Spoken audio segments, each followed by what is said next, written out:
Welcome back to M Hood Fishing, everybody. Yeah, you're right. Big guns, inoperative. That might be the theme of this session, inoperative. Well, why is that? Look at all those clouds. We might see some rain. It's been raining on and off since yesterday. You know, maybe late yesterday afternoon, throughout the night. We're gonna go up to the ICW just this way, see if I can find trout or something else. I was here yesterday in the afternoon. I was here for a good while, about 5 hours, 4.5, 4:45, something like that. Fished till sunset. I only had artificials, had one bite. That confidence from that one bite saw me through to the end, which, yeah, nothing came of it. No video. So here we are, coming back again. And I know it's not going to be any better than yesterday, but we did bring the cast net. See if we can get some shrimp. Maybe we can change things up by doing that. Really warm today. It was cooler yesterday, got to about 79 today. It's really warm right now. Big shift. So since there's been a lot of rain coming and going, or just the possibility of it, where we're at, there's a lot of pumping stations that drain here and over there and further down there and over that way into the same bit of water we're fishing, and that makes it dirty. And that's what was up with yesterday, dirty water. Yeah, I watched it get dirtier and dirtier as I fished yesterday. It's probably really dirty today, but we gonna go, we're gonna see. Come on.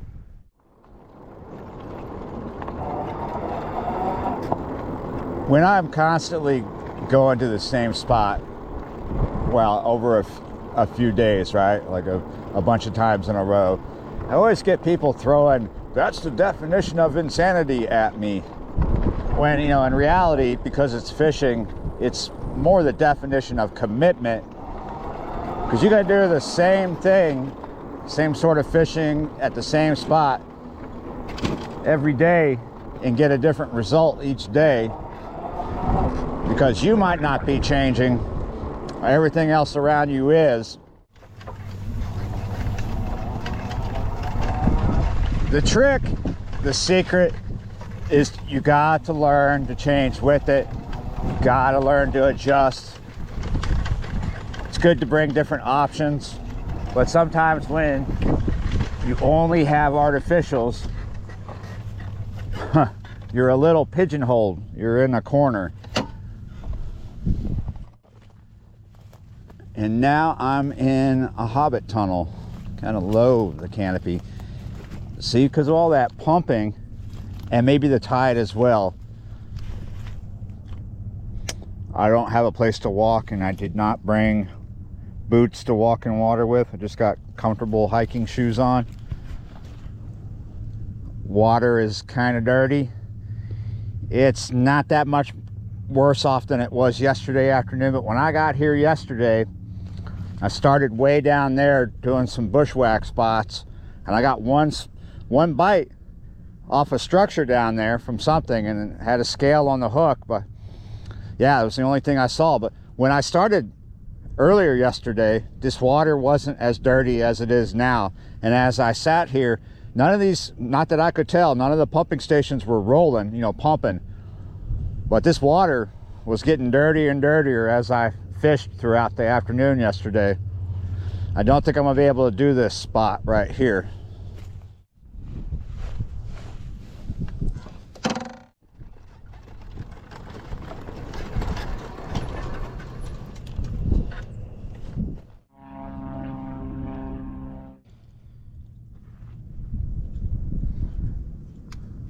Before I actually start throwing the cast net to see what kind of bait I can get, I'm gonna try this tiger bait. It's a matrix shad. Color's called tiger bait. Try that under this popping cork, see if we can get anything. I don't see any crazy amount of activity. We are getting close to the time when lots of fish are going to be feeding.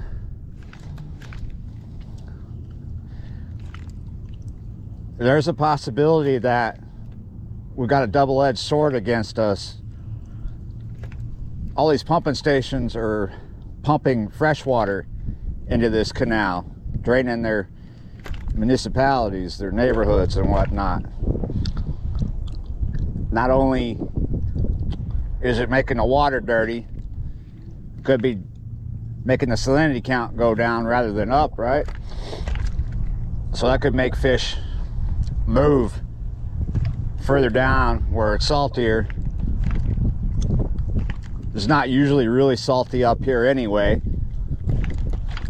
If you don't know, I'll tell you, we've been in a drought. Most of the year we suffered through a drought. Now that drought was up north and down here. Created a really, really low river. But not only was our river dropping, which was pretty much due to the drought up north, our other water levels were dropping as well because of our local drought, which we're still kind of in, even though we're getting some rain. We are not at the right levels. There are a lot of dry swamps and places like that out there. So low water everywhere and in the river allows the salt water to come up with the tide further and further because there's no resistance, right? And that's why the other day I was doing so good on trout, and I've been catching other brackish species in here. They do occur in here, but they're occurring thicker than molasses right now. They'll occur in here in fall and winter. Sometimes it's better, some years are better than others, you know. Other times it's just an occasional catch, or there are parts of this ICW, the shipping canal, that are better. This ends right down here, not too far, because that's the Mississippi River's down there, and that's where the lock is. Now that lock was in disrepair. It was broke, right, for a couple of months, and I believe they must have had it fixed because there's been a lot of traffic. In the video before this, the catch and cook, there was traffic, and when I was out here yesterday catching nothing, there was a lot of traffic, and all that traffic was going that way. So I'm not 100%, but that's the most traffic I've seen in 2 months on here. Very likely, extremely highly likely, that there's still trout, redfish, black drum, spot croaker, white trout in here, probably right here in front of me as well, but maybe not as thick as the other day. And we got temperature shifts from the weather, so I think we need to stop messing around with these artificials as the main show of the video. Get some shrimp up here or something. Got 2 rods to play with that kind of stuff.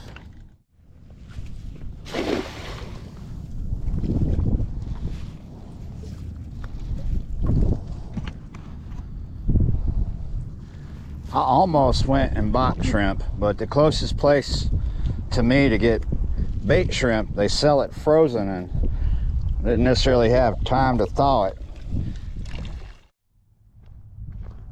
That was completely empty. This is where I'm going wrong, probably, right? Thinking that I'm going to be able to catch shrimp. Well, trust me, well aware of that before I ever came out here. So I know I'll be able to catch something eventually. Time is ticking, but it is what it is.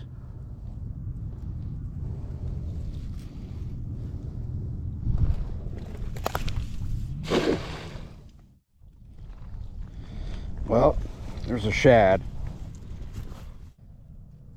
Shrimp is not happening for the moment. So we got this shad cut up into little pieces. We're going to put up a small piece on this 2/0 hook here because the other rod we're going to use on the bottom is not tied up yet. So for the moment, small piece on this little hook.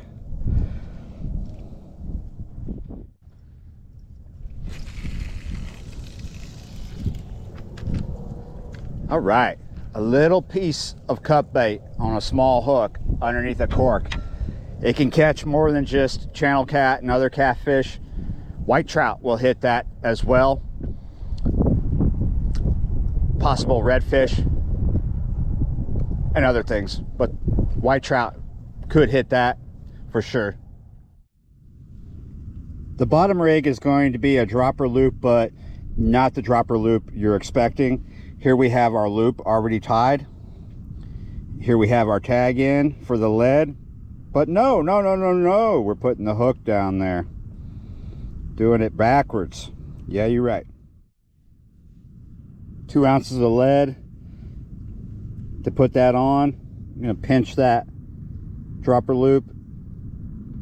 Get it through the eye of the lead. Bring that loop through, and then bring the lead through that loop I just made. Cinch it down. That's called a cow hitch. Little piece of bait.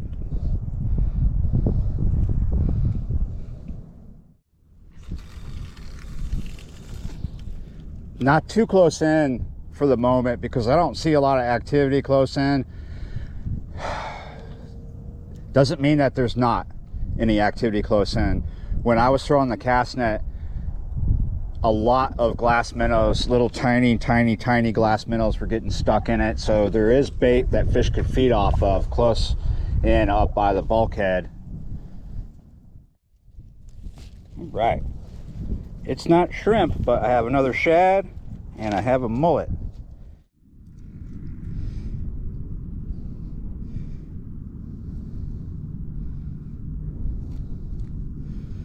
Okay, live shad under the cork could work.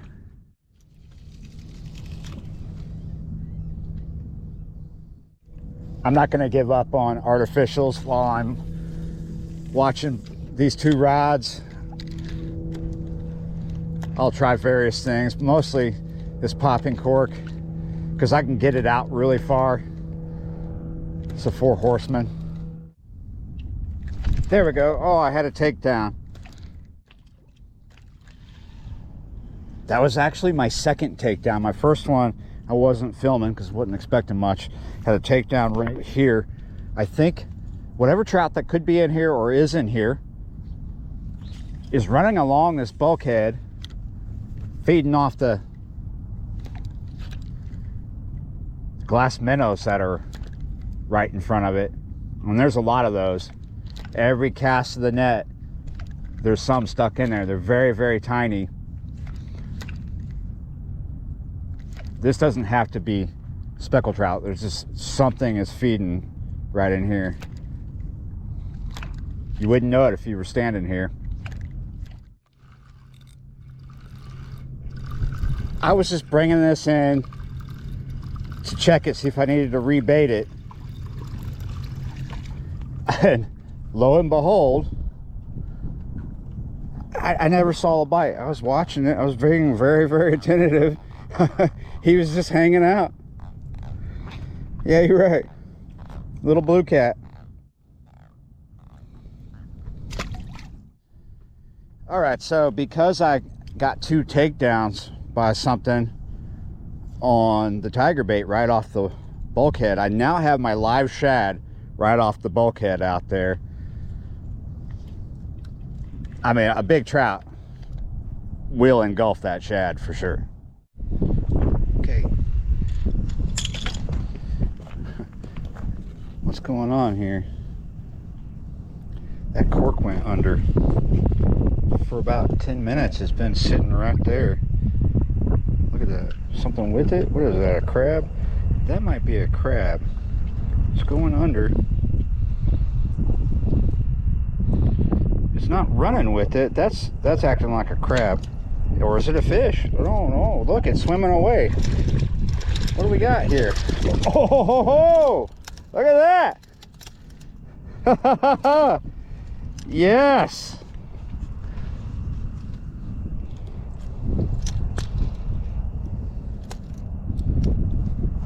Oh, ho, ho, ho.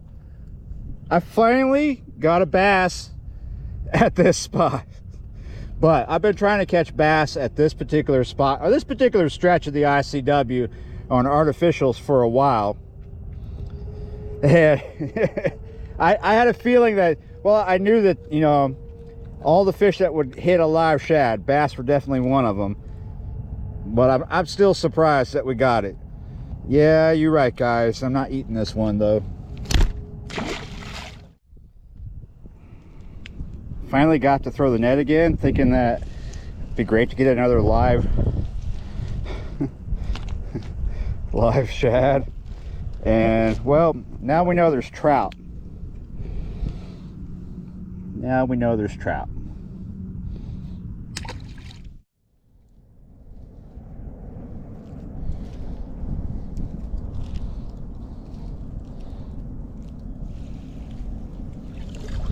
Oh, look at the size of that shad right there. Wow, that is huge. Like the size of a nice sockeye in the net. That is the shad that you want to fish for catfish with right there. That's a lot of good bait. That is staying with me.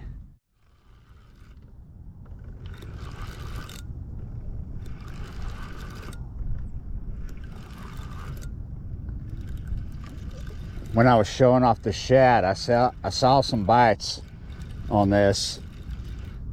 This isn't fighting. Again, I was just pulling this up to check it. Oh, no wonder it wasn't fighting. Bottles don't usually fight.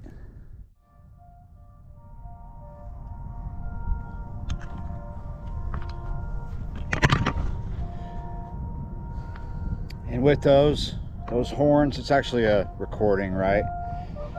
Yeah, between storms, fishing for whatever. It's actually better than expected. A couple bites on artificials, only a couple of fish on the line, but fun. Yeah, you're right. Now it's time to say this. Thanks for watching, liking, sharing, commenting, and subscribing, and I will see you next time.